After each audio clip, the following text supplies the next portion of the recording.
여러분 반갑습니다. 오늘부터 여러분과 함께 4단계 컴퓨터 시스템 구조를 가지고 강의를 진행하도록 하겠습니다. 여러분들이 이해하시고 계실 거라고 생각이 되지만 오늘 강의 드릴 부분은 제1장 컴퓨터 구조의 기초에 관한 부분입니다. 제1장은 컴퓨터의 역사 그리고 컴퓨터 시스템의 전체 구성, 한국의 컴퓨터 발전사에 대해서 말씀을 드리도록 하겠습니다. 여러분이 아시는 것처럼 17세기 무렵에 접어들면서 영국의 유명한 과학자이자 수학자인 파스칼이라는 사람이 톱니바퀴나 라이프치, 즉 독일의 라이프치히와 같은 그런 분들이 계산기와 같은 인류 역사에서는 최초로 컴퓨터와 유사한 개념의 장비를 개발하기 시작했습니다. 그리고 현재 우리가 컴퓨터라고 얘기하고 있는 전자식 기계가 탄생한 것은 20세기 2차 세계대전이 발발할 무렵에 현재와 같은 형태의 컴퓨터가 만들어지기 시작했다라고 역사가들은 보고 있습니다. 2차 세계대전 하면 강대국들이 싸우는 상황 속에서 어떻게 하면 군사적인 우위를 점할 수 있을까라는 용도로 기술 발전을 계속 거듭하면서 컴퓨터 또한 암호 해독과 포탄의 탄도를 계산하기 위한 장치로서 개발이 되었던 것입니다. 그리고 1946년에 접어들면서 최초의 전자식 컴퓨터라고 불리는 애니악이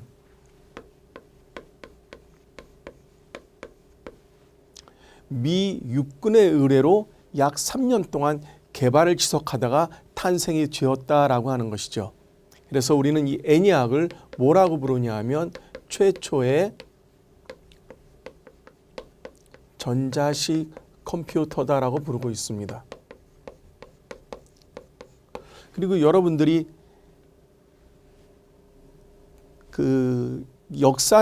컴퓨터의 역사를 공부하시다가 이런 말씀을 들으셨을 겁니다. 최초의 기계식 컴퓨터가 무엇이냐? 그럴 때 관련되는 컴퓨터의 이름은 마크1이라는 컴퓨터가 있었던 거 기억하실 거라고 생각이 됩니다. 그런데 이제 오늘 4단계에서는 여러분들이 생각하시고 계셨던 기존의 최초의 무엇 컴퓨터는 어떤 것이라는 그러한 개념들이 조금 바뀐다라는 것을 염두에 두시고 강의를 따라오시기 바랍니다. 근대 이전의 컴퓨터의 주요 발전사를 정리해 보면 다음과 같겠죠. 기원전 26세기경에 중국에서 주판이라는 것이 만들어졌고 그 다음에 기원전 2세기 전이겠죠. 그리고 네이피어봉이라는 것이 1600년대에 만들어졌는데 네이피어봉은 그 동물의 뼈를 이용해 가지고 숫자를 표현할 수 있도록 만들어 놓은 그런 막대 형태의 모양이 되겠습니다. 1640년경에 앞서 말씀드린 파스칼이 톱니바퀴 형태의 계산기를 만들어냈고요. 그리고 1700년대부터 1800년대 중반기에는 방적기라고 해서 천공카드로 원하는 색상의 실을 배로 짜는 형태의 계산기를 만들어내게 되었습니다. 그리고 1800년대 들면서 베비지의 차분 엔진이라든가 분석 엔진 그리고 홀로로스의 천공카드와 같은 근대적 컴퓨터가 모습을 갖추게 되었다라는 것이죠. 과거에는 지금 말씀드린 것처럼 애니악이 최초의 컴퓨터로 인정을 받았습니다. 그런데 지금은 1942년도에 완성된 ABC라는 컴퓨터, 즉 아타나소프트 베리 컴퓨터라는 것이 최초의 현대식 컴퓨터로 인정을 받게 되었다라는 것입니다. 그래서 최초의 전자식 컴퓨터가 무엇이냐라고 한다면 그것은 A, B, C라고 하는 컴퓨터가 된다라고 하는 것이죠. 그래서 꼭 비교해서 기억해 주시기 바랍니다. 만일에 시험 문제에 최초의 전자식 컴퓨터가 뭡니까? 라고 하고 애니악이 표현되었고 ABC가 표현이 안 되었다면 답을 애니악으로 선택해 주셔야 되고요. 왜냐하면 그 문제를 출제하신 출제자의 의도가 애니악을 고르기를 원하셨기 때문이고요. 만일에 ABC가 포함되어 있다라고 한다면 ABC를 골라 주셔야 합니다. 그렇게 답을 고르는 요령을 꼭 기억해 주시기 바라고요. 그리고 여기서 ABC라는 것은 누가 개발을 했느냐? 참고적으로 미국 아이오와 주립대학에 관련되는 사람이 개발했다라는 정도만 알아주시기 바랍니다. 그래서 이 ABC 컴퓨터는 1937년에 개발을 시작해서 39년에 시제품을 만들어내고 42년도에 완성품을 공개한 그러한 컴퓨터가 되겠습니다. 그래서 기술적으로 보면 이진법을 도입했다? 상당히 놀라울 일이죠. 획기적인 일이었습니다. 기존의 애니악과 같은 컴퓨터는 십진법을 사용을 했었죠. 그런 점에서는 차이가 있었다. 한 단계 업그레이드된 컴퓨터였다라고 생각을 할 수가 있고요. 모든 계산을 전자식으로 수행하며 현대식 메모리 구조를 가지고 있었다라는 것이 ABC 컴퓨터의 특징입니다. 자, 이것은 앞에 애니악도 그렇고 최초의 이진법 컴퓨터라고 하는 에드박이라고 하는 컴퓨터보다도 먼저 개발이 되었다라는 데 의의가 있겠죠. 그리고 이 에드박이라는 것은 1950년도에 개발이 완료되었습니다. 자, 마찬가지겠죠. 최초의 이진법 컴퓨터, 기존의 책자들을 보면 에드박이라고 되어 있습니다. 문제에 에드박이 나온다, 이것을 고르시면 되는 거고요. 만일에 최초의 이진법 컴퓨터 고르시오라고 할 때 ABC가 있다, 그러면 ABC 골라주셔야 되는 것입니다. 그게 바로 출제자가 요구하는 문제의 정답이기 때문에 그렇죠. 실제로 ABC사가 특허 분쟁에 휘말렸다가 1973년 10월 미국 법원이 애니악이 ABC의 영향을 받아서 만들어진 컴퓨터다라고 판결을 했다라는 것도 우리가 주목할 부분이 되겠죠. 자, 애니악의 디지털 컴퓨팅 디바이스 특허를 무효화했고요. 이 판결로 인해 ABC가 법적으로 최초의 현대식 컴퓨터로 인정을 받게 되었다라고 하는 것입니다. 그래서 실제 역사적으로도 법률적으로도 ABC가 최초의 컴퓨터다라는 것을 인정받았다라는 것을 우리가 살펴볼 수가 있겠죠. 이러한 ABC 컴퓨터 이전의 계산 장치에 대해서 말씀을 드리면 앞서 말씀드린 것처럼 프랑스의 수학자이자 철학자인 파스칼이라는 사람이 톱니바퀴를 이용해서 계산기를 만들었는데 그때의 계산기는 덧셈과 뺄셈만 가능한 아주 기초적인 계산기였다라는 것이고요. 그리고 그 이후 약 30년 후에 독일의 수학자인 라이프니츠라고 하는 사람이 파스칼의 라인을 계량을 해서 곱셈과 나눗셈까지도, 즉 사칙 연산을 할 수 있는 단계 계산기를 만들었습니다. 그리고 1800년대에 들어서면서 영국의 베비지라고 하는 수학자가 차분 계산기를 만들어냈고요. 이 차분 계산기를 보면 이전에 기계식 계산기가 할 수 없었던 다항식 함수를 계산할 수 있었다라는 데 큰 의의가 있겠습니다. 그런데 실제로 찰스 베비지는 이 기계를 완성하지 못했고요. 나중에 스웨덴의 법률가이자 발명가인 조지 슈츠라는 사람이 이 배분 기계를 완성하였습니다. 1837년도에 해석기관의 개념을 발표했지만 실제 마찬가지로 스웨덴의 슈츠도 미완성으로 끝냈고요. 이러한 가상의 해석기관은 현대적 컴퓨터의 기본 개념과 큰 차이가 없었던 그러한 구조를 가지고 있었다라고 얘기를 합니다. 당대에 이러한 해석기관을 이해한 몇 안 되는 인물 중에 한 사람이 있었는데 바로 에이다 러브레이스라고 하는 백작 부인이 있었습니다. 이 사람이 이 해석기관을 구동할 수 있는 알고리즘을 작성을 했습니다. 하지만 해석기관이 만들어지지 않았기 때문에 이 알고리즘이 실제로 사용되지는 못했다고 합니다.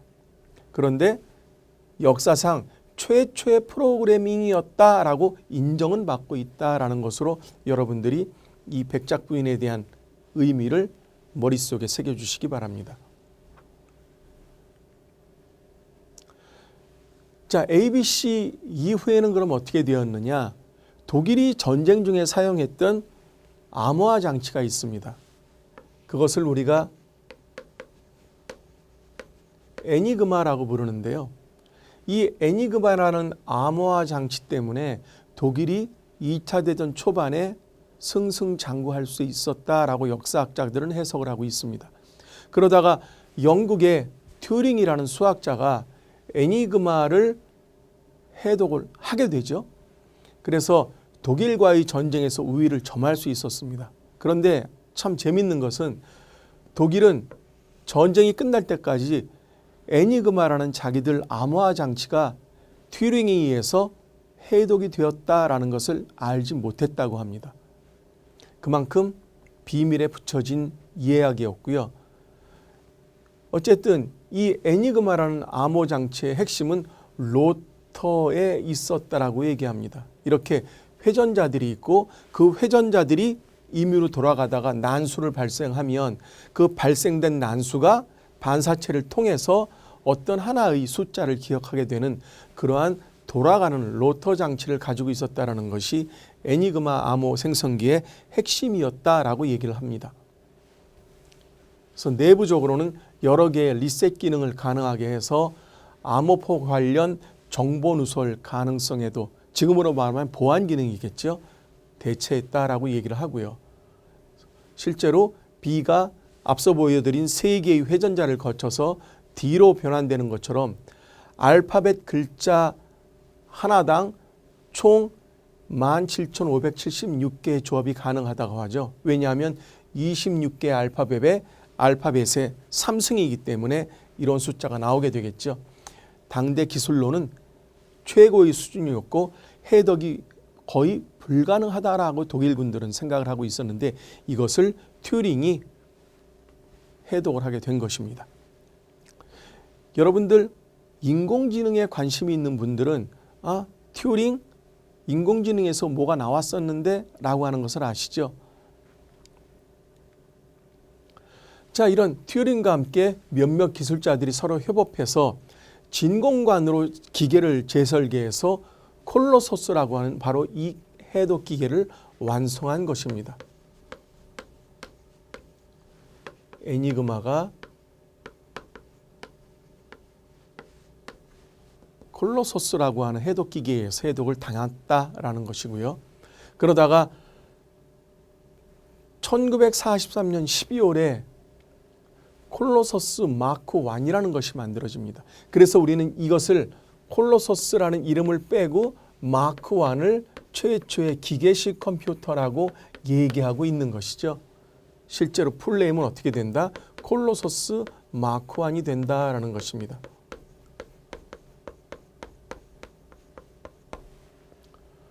그래서 진공관을 사용을 했고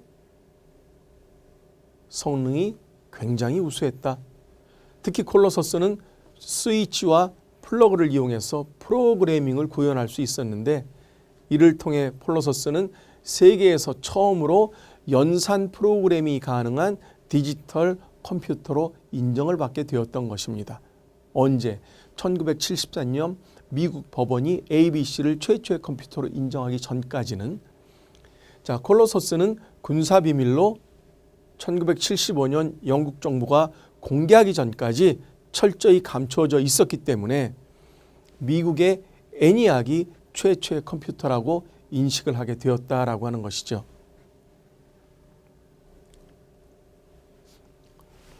자, 그렇다면 최초의 상업용 컴퓨터는 무엇일까라는 것입니다. 자, 우리가 또 최초의 상업용 컴퓨터라고 한다면 유니백이라는 것을 기억하고 계실 것입니다. 마찬가지죠. 앞서 언급된 컴퓨터들은 모두 연구기관이나 교육기관에서 개발된 컴퓨터고요. 대부분 군사용 목적으로 개발이 됐습니다. 그래서 민간에서 사용할 목적으로 개발된 최초의 컴퓨터인 애니악을 개발한 이 두 사람이 특허권 관리와 상업용 컴퓨터를 개발할 목적으로 1946년도에 일렉트로닉 컴퓨터라고 하는 회사를 설립을 하게 됩니다. 그리고 47년도에 EMCC라고 하는 이름으로 변경을 했고요.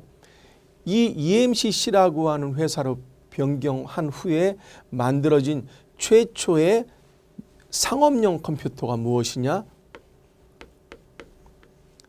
바이낙이라고 하는 컴퓨터입니다. 이것을 항공회사인 노스롭에 판매를 했죠. 따라서 최초의 상업용 컴퓨터라고 한다면 이제 이것이 아니라 이것으로 수정되어야 된다라는 것입니다. 그런데 대부분의 책자를 보면 아직도 유니백이 최초의 상업용 컴퓨터라고 되어 있습니다. 마찬가지죠. 유니백이 지문에 나와 있으면 그것을 답으로 골라주시면 되고요. 만일 바이낙이 보기에 서술되어 있다면 바이낙을 최초의 상업용 컴퓨터로 골라주셔야 됩니다. 그것이 바로 앞서 말씀드린 출제자의 의도이기 때문에 그렇죠. 자, 그래서 민간에 판매된 최초의 상업용 컴퓨터는 바이낙이다. 그런데 완성도가 상당히 떨어져 있기 때문에 본격적인 상업용 컴퓨터로 보기 어렵다는 지적도 있습니다. 그리고 사용하기도 어려워서 아주 자세한 설명서까지 첨부를 했는데 이는 컴퓨터 역사에서 처음으로 유저 매뉴얼이 제공된 사례다라고 평가를 하고 있고요.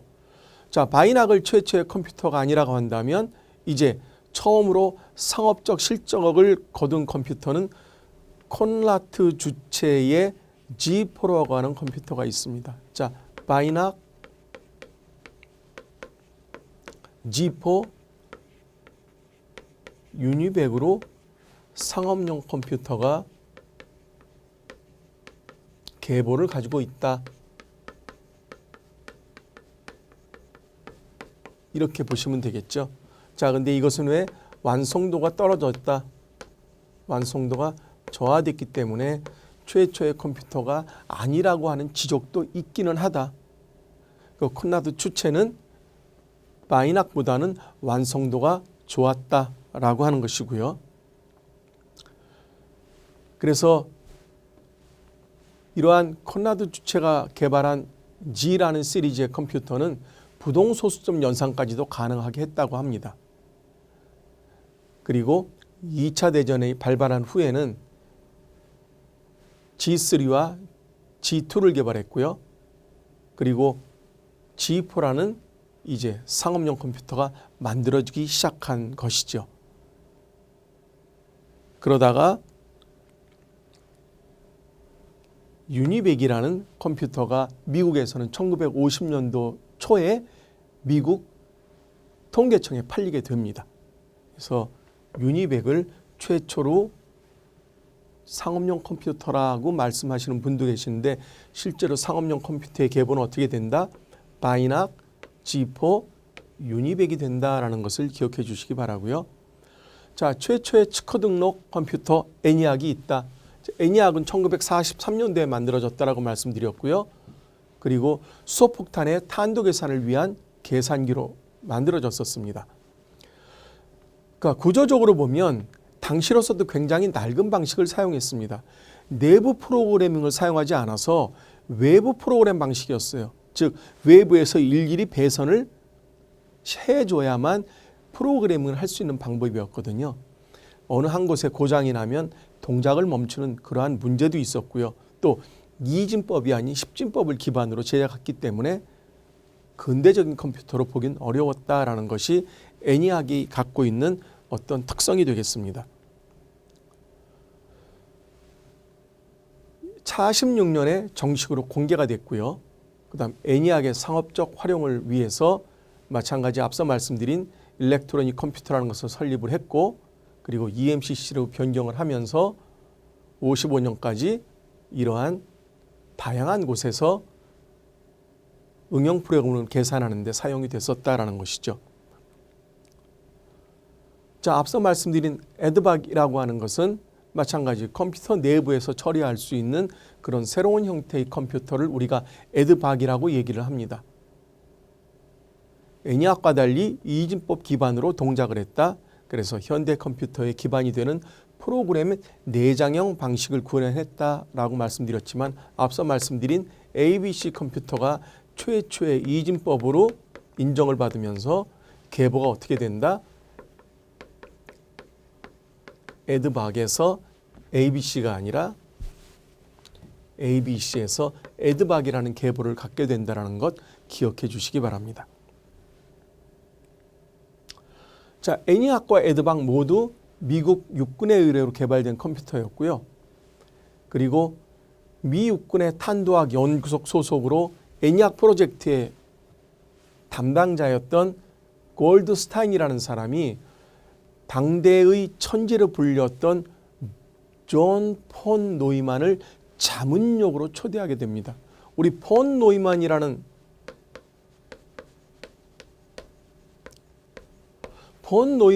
사람들은 근대 컴퓨터의 아버지다라고 평가를 받고 있죠.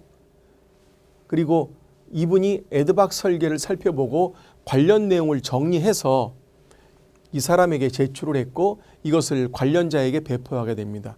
그래서 알려진 문건이 현대 컴퓨터의 근간이 폰 노이만의 구조를 근간으로 했다라고 보고서가 설명을 하게 되는데 실제로 본다면 이 현대 컴퓨터의 근간은 누가 만들어냈느냐 하면 모클리와 에커트라고 얘기해야 되겠죠. 어쨌든 우리는 이래서 폰 노이만이라는 사람을 알게 된다라는 것이고요.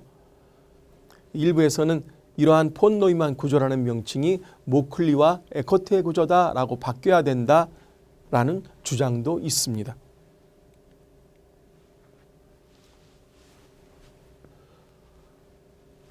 자, 그리고 모리스 윌크스라고 하는 케임브리지의 연구소장은 이 폰 노이만의 보고서를 들고 미국으로 건너가게 되죠. 그래서 공부를 해서 에드삭이라고 하는 컴퓨터를 만들어내게 됩니다. 에드삭은 애니박을 설계로 당연히 만들어졌고요. 그 다음 에드박보다 빠른 1949년도에 공개를 하게 됩니다. 앞서 말씀드린 이제 유니박이라고 하는 것은 최초의 상업용 컴퓨터의 계보는 있지만 최초는 아니다. 그런데 왜 어떤 의미가 있느냐? 얘는 대량 생산을 한 컴퓨터다라고 하는데 의의가 있습니다. 애니악을 개발한 EMCC사를 설립한 이 두 사람이 이런 바이낙이라고 하는 컴퓨터를 판매한 자금을 바탕으로 유니박이라고 하는 컴퓨터를 개발한다. 동일한 회사에서 만들어낸 것이라는 것을 우리가 알 수 있죠. 즉 바이낙이다, 유니박이다, 다 어디서 만들어낸 것이라고요?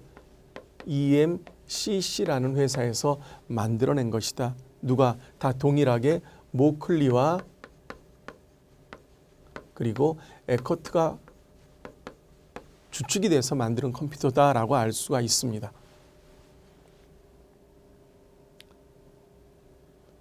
자, 그래서 유니박이라는 것이 이제 탄생을 1951년도에 하게 되고요. 자기 테이프를 저장 장치로 사용을 했고 그리고 애니악의 3분의 1 수준인 5200개의 진공관만 사용을 해서 컴퓨터를 만들었다. 그 얘기는 그만큼 열량, 발열량이 줄어들었다라는 것을 우리가 알 수 있겠죠.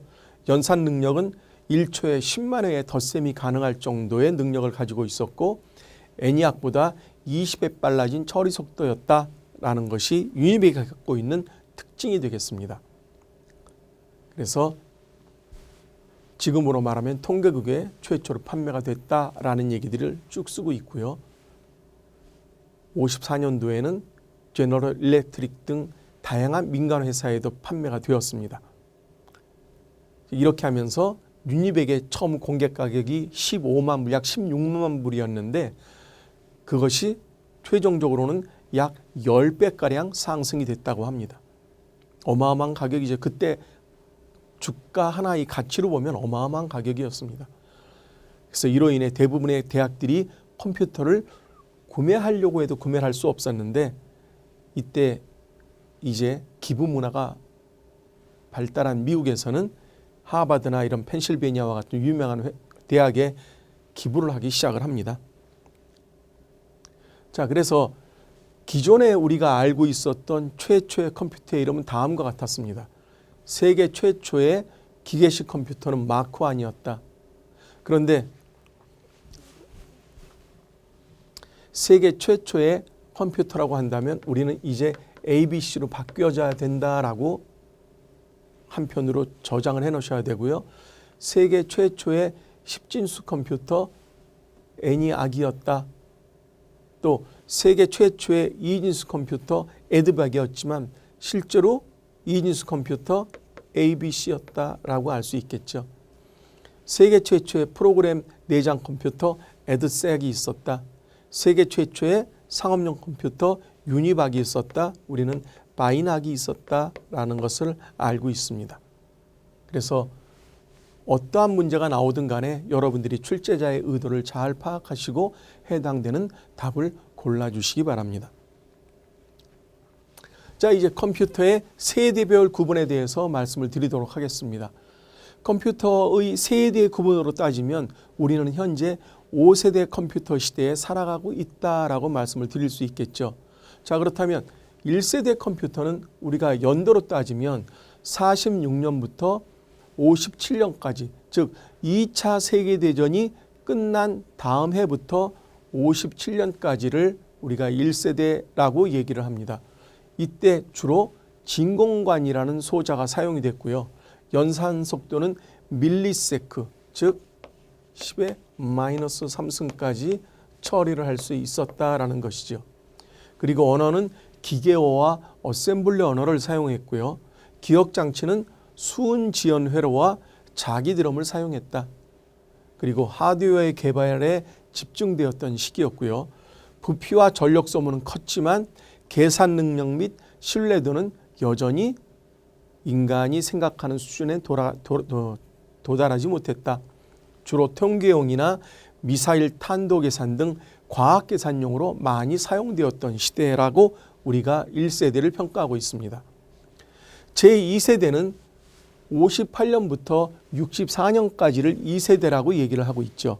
그래서 소자로는 진공관에서 트랜지스터라는 소자로 바뀌는 계기가 되었고요. 연산 속도는 마이크로세크, 그리고 사용 언어는 코볼이나 포트란 알골과 같은 고급 언어가 등장하기 시작했습니다. 기억장치로는 자기코아를 사용했고요. 하드웨어 중심에서 소프트웨어 중심으로 전환이 되기 시작했습니다. 운영체제가 등장을 했고 멀티 프로그래밍이 도입이 됐습니다. 그리고 부피는 작아지고 신뢰도가 향상이 되었죠. 온라인 실시간 처리 시스템이 실용화되는 그러한 단계가 바로 제2세대다라고 평가할 수가 있겠고요. 제3세대에는 드디어 반도체라고 하는 집적 회로를 우리가 사용을 할 수 있게 되었습니다. 65년부터 74년도까지를 제3세대라고 평가를 하고 있고요. 물론 연도는 학자들에 따라서는 1, 2년 차이는 날 수가 있겠죠. 보편적으로는 이렇게 연도를 구분한다라는 것입니다. 연산 속도는 나노세크까지 처리를 할 수 있다. 그리고 사용 언어는 베이직, 파스칼, 리스, 피에로안과 같은 언어들이 등장을 하기 시작을 했고요. 기억장치로도 이러한 집적회로, 즉 반도체를 사용하기 시작했습니다. 그리고 시분할 처리 시스템과 멀티 프로세싱 기법이 개발이 되었고요. 다양한 OMR과 OCR과 MICR과 같은 입력장치가 사용이 되었습니다. 그리고 경영정보 시스템이라는 것이 도입을 했습니다. 즉 경영관리를 하기 위해서는 컴퓨터가 필요해. 따라서 컴퓨터가 민간에 적극적으로 도입되기 시작한 세대가 바로 3세대다라고 말씀을 드릴 수 있겠죠. 4세대는 IC가 좀 더 고밀도의 집적 회로로 발전하게 되었고요. 연산 속도가 피코세크로 향상되었고, 그리고 사용 언어는 C나 ADA와 같은 언어들이 등장을 했습니다. 그리고 마이크로 프로세서의 출현으로 컴퓨터가 소형화하기 시작을 했죠. 최초의 개인용 컴퓨터와 슈퍼컴퓨터가 등장을 했고요. 네트워크가 크게 발달되면서 원격제 자료도 우리가 공유가 가능하게 되었다. 다시 말씀드리면 인터넷의 기반이 이때 천천히 만들어지기 시작했다. 그리고 공장 자동화, 사무 자동화와 같은 자동화가 구축이 되었고요. 가상기억 장치 기법이 도입이 되었다라고 하는 것입니다. 가상기억 장치라는 건 여러분들이 잘 아시겠지만 주기억 장치는 굉장히 구성하기가 비쌌죠. 왜냐하면 고밀도 집적 회로와 같이 새로운 기술로 기억 장치를 구성을 해야 되기 때문에, 그래서 기억 용량에 한계가 있는 주기억 장치의 용량을 마치 주기억 장치의 용량이 커진 것처럼 보조기억 장치를 활용하는 기법, 그것을 우리가 뭐라고 얘기하냐 하면 가상기억 장치다라고 얘기합니다. 주기억 장치를 보조기억 장치를 마치 주기억 장치처럼 활용을 할 수 있도록 하는 기법, 그것을 가상기억 장치라고 하는 기법이 이제 도입이 됐고요. 제5세대는 현재까지를 제5세대라고 얘기를 하면서 Very Large Scale Super Integrate라고 해가지고 VLSI라고 표시를 합니다. 그죠? Very Large Super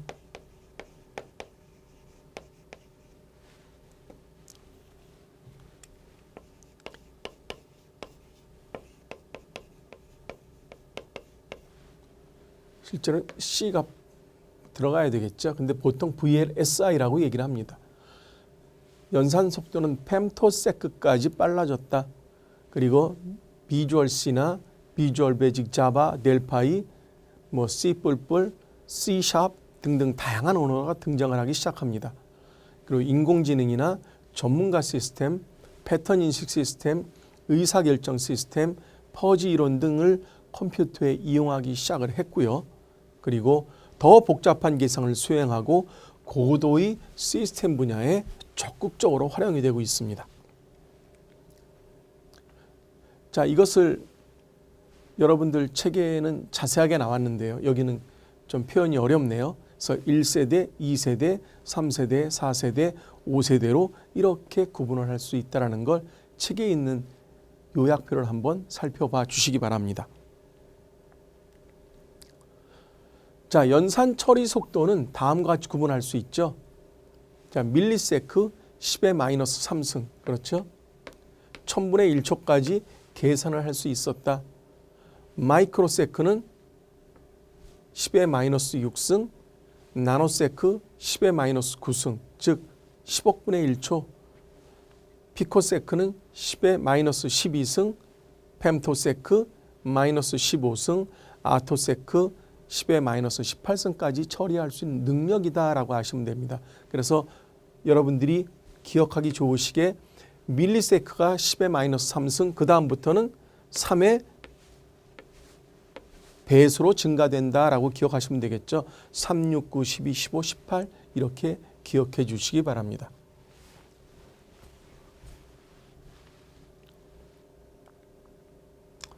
자, 이제 제2절 컴퓨터 시스템의 전체 구성이 어떻게 되어 있느냐라는 부분을 좀 말씀드리도록 하겠습니다. 일반적으로 우리가 알고 있는 컴퓨터 시스템의 구성은 앞서 1절에서 말씀드린 근대 컴퓨터의 아버지라고 평가를 받고 있는 바로 이 폰 노이만이라는 사람을 통해서 진행이 되고 시작했다라는 것을 알 수 있겠죠. 컴퓨터 시스템을 크게 하드웨어와 소프트웨어로 구분을 하고요. 여기서 하드웨어라는 것은 기계적 장치를 얘기하는 것이겠죠. 소프트웨어라고 하는 것은 프로그램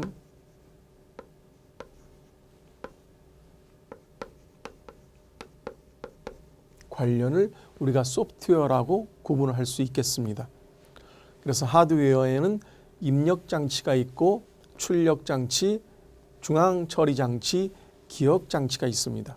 그리고 하나 더 매우 중요한 장치가 시스템 버스라고 하는 것이 있는데 시스템 버스에 이러한 장치들이 연결되어서 서로 간에 데이터를 전송할 수 있다라고 하는 것입니다. 즉 입력 장치가 있고 여기서의 입력 장치라고 하면 마우스나 키보드와 같은 것이 되겠죠.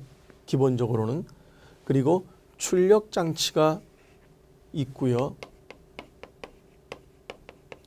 대표적인 출력 장치로는 프린터와 같은 것이 있을 수가 있고요. 또는 우리 화면에 뿌려지는 디스플레이, LED나 액정 화면이 있겠습니다. 그리고 기억 장치가 있고요. 그리고 CPU가 있겠죠. 이러한 내용들은 서로 주기적으로 연결이 되어서 필요한 데이터를 주고받고 필요한 데이터를 입력하고 필요한 처리된 결과를 출력하는 길이 필요합니다.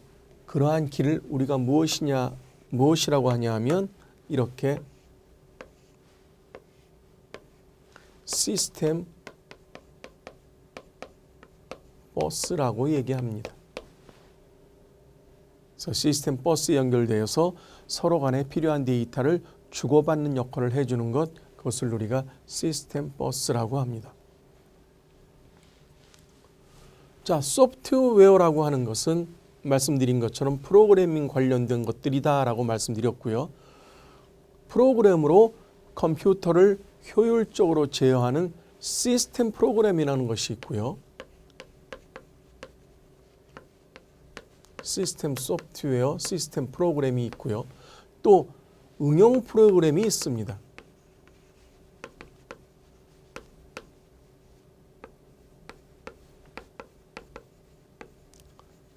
그래서 소프트웨어는 이렇게 구분할 수 있다.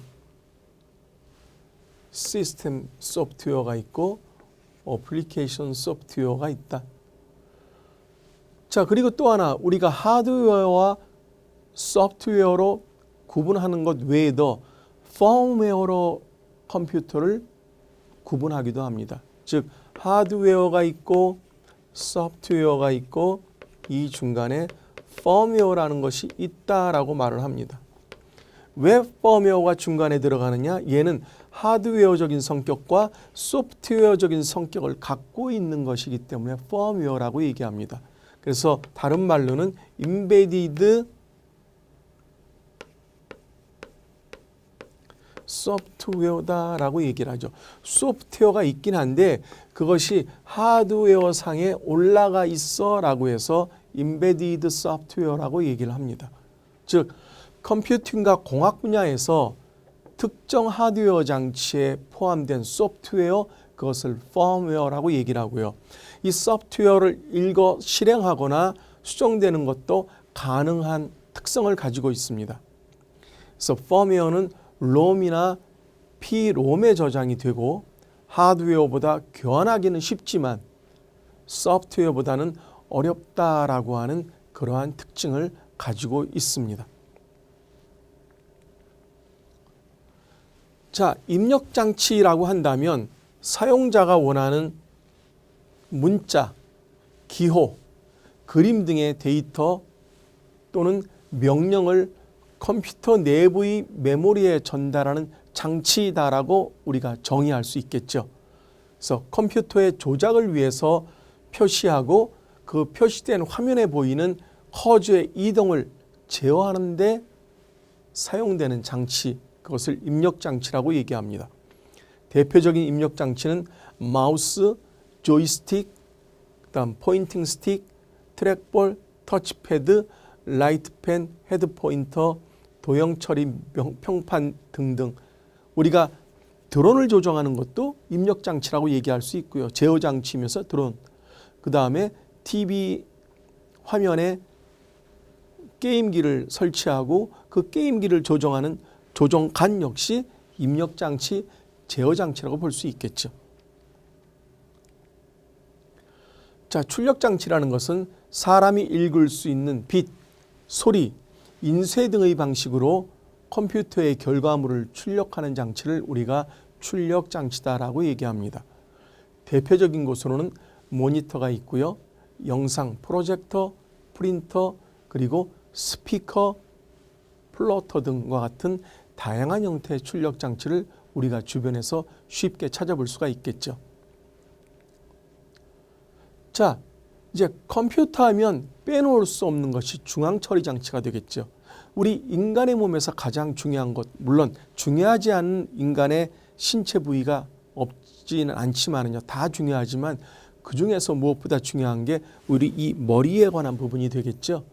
그 중에서도 우리 인간에게 어떤 명령을 하고 느끼고 판단하고 결정하고 할 수 있는 인간의 이 머리 부분이 굉장히 중요한 부분이다라고 얘기할 수 있는 것처럼 컴퓨터에서도 중앙 처리 장치가 그러한 역할을 하는 것이다라고 얘기를 할 수 있겠습니다. 그래서 우리 인간의 손, 발, 눈, 코, 입, 그리고 머리라고 하지 알겠습니다. 그냥 뇌라고 하겠습니다. 뇌라고 인간의 신체를 이렇게 간단하게 구분을 한다면 눈, 코, 입과 같은 것은 우리가 냄새를 맡고 보고 듣는 것이죠. 그래서 입력 장치라고 얘기를 할 수 있겠고요. 손과 발은 그 출력 장치라고 얘기를 할 수 있겠습니다. 뇌는 인간의 CPU 그리고 기억 장치다라고 얘기할 수가 있겠죠. 그래서 CPU라는 것은 Central 중앙 프로세싱 처리한다 유닛이다 장치다. 그래서 중앙 처리 장치 우리 CPU의 약자를 저렇게 쓰고 있다는 거 기억해 주시고요. 컴퓨터 시스템을 통제하고 프로그램의 연산을 실행하는 가장 핵심적인 컴퓨터의 제어 장치 혹은 그러한 기능을 내장한 칩을 우리가 CPU라고 얘기합니다. 그래서 마이크로 프로세서라고 하면 그러한 기능을 담고 있는 조그마한 칩, 우리는 마이크로 프로세서라고 얘기하죠. 이러한 칩을 가지고 우리가 이용할 수 있는 건 많이 있죠. 대체적으로 가장 기본적으로 우리 머릿속에 떠오르는 이러한 마이크로 칩을 이용한 대표적인 제품들 뭐가 있죠? 우리 쿠쿠 밥솥, 전자밥솥.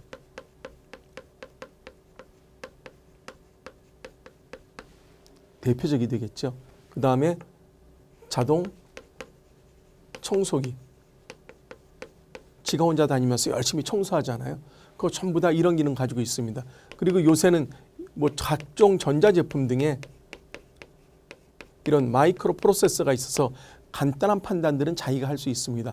인공지능의 세탁, 인공지능의 청소기 전부 다 이런 마이크로 프로세서를 내장하고 있다라고 저희가 인지하면 되겠죠. 자, 컴퓨터 안에 중앙 처리 장치는 외부에서 정보를 입력받고 기억하고 컴퓨터 프로그램의 명령어를 해석해서 연산하고 외부로 출력하는 역할을 한다라는 것입니다. 즉 중앙 처리 장치는 CPU는 데이터를 입력받아서 어떻게 한다? 이것을 기억하고 해석하고 연산하고 처리해서 그 결과를 다시 출력해주는 역할을 한다라는 것입니다. 이때 연결되어 있는 것이 기억장치가 연결되어 있고요. 그죠? 그 다음에 해석하고 연산하는 이러한 기능을 우리가 ALU라고 표현한다라고 말할 수 있겠죠. 이런 부분들을 여러분들과 함께 말씀을 드리도록 하겠습니다. 자, CPU는 컴퓨터 부품과 정보를 교환하면서 컴퓨터 시스템 전체를 제어하는 장치다. 모든 컴퓨터의 작동 과정이 CPU의 제어를 받아야 되겠죠. 따라서 컴퓨터의 두뇌에 해당되는 것을 우리가 CPU라고 한다라는 것 말씀을 드렸습니다. 자, 그렇다면 기억장치라는 것은 무엇인가? 앞서 기억장치와 보조기억장치 간에는 가상화라는 개념이 존재한다라는 것을 말씀을 드렸습니다. 그래서 컴퓨터를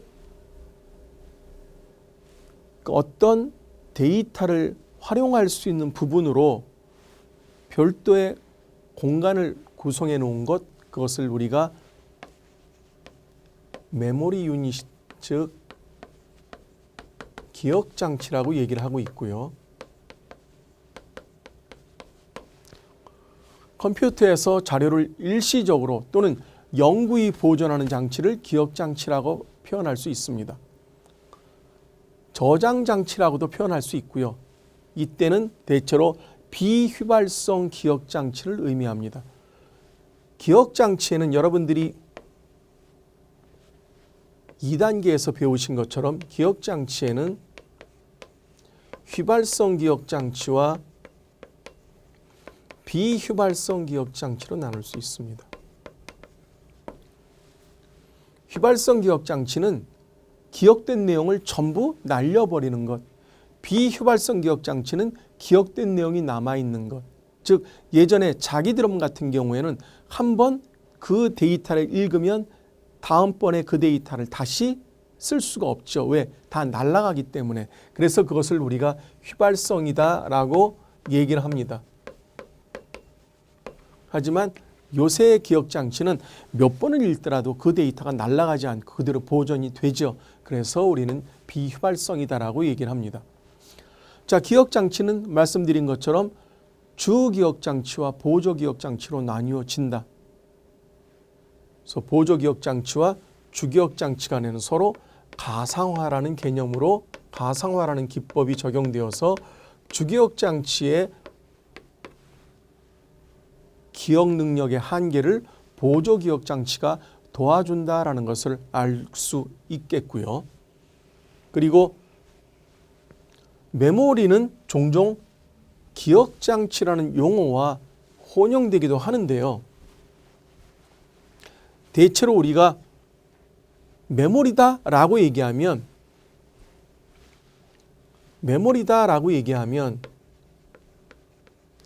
그것은 기억장치를 의미하는 것이지 보조기억장치까지 의미하는 것은 아니다라는 것이 일반적인 얘기입니다. 그리고 기억장치 중에서도 램, 그것이 바로 우리가 생각하는 기억장치다라는 것이죠. 물론 기억장치는 램으로도 구성할 수 있고 롬으로도 구성할 수 있습니다. 램과 롬의 차이점 여러분들이 아시겠지만 램은 읽기도 하고 쓰기도 한다. 롬은 쓰기 기능이 없이 읽기 기능만 있다. 그래서 롬 같은 경우가 앞서 말씀드린 펌웨어로 만들어진다라고 말씀을 드렸습니다. 자, 오늘은 여러분과 함께 컴퓨터 시스템의 구성 중에 기억장치에 관해서 말씀을 드렸습니다. 자, 오늘 강의는 여기서 마치고요. 다음 시간에 이어서 만나 뵙도록 하겠습니다. 감사합니다.